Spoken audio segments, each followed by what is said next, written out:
Blood Free. Ito ay isang South Korean television series na nakatakdang ipalabas ngayong April 2024.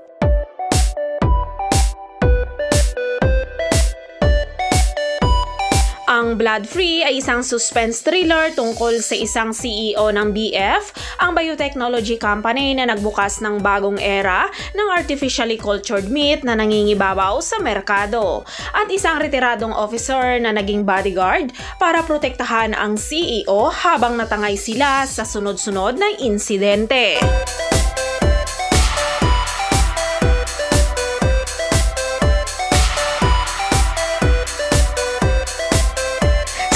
Joo Ji-hoon ay gumanap bilang Woo Chi-won. Siya ay isang dating sundalo at kasalukuyang bodyguard na nagtapos sa Naval Academy.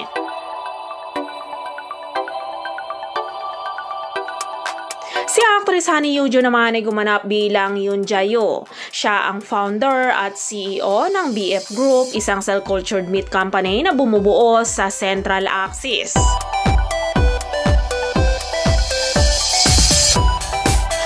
Si Actor Lee Hee-jo naman ay ginampanan ng papel ni Seo No-jae. Siya ang Prime Minister ng South Korea.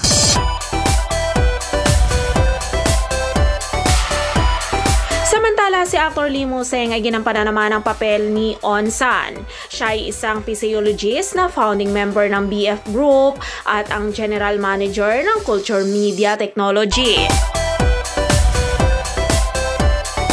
Blood Free ay binubuo ito ng 10 episodes at nakatakdang ipalabas sa Disney Plus sa April 10, 2024.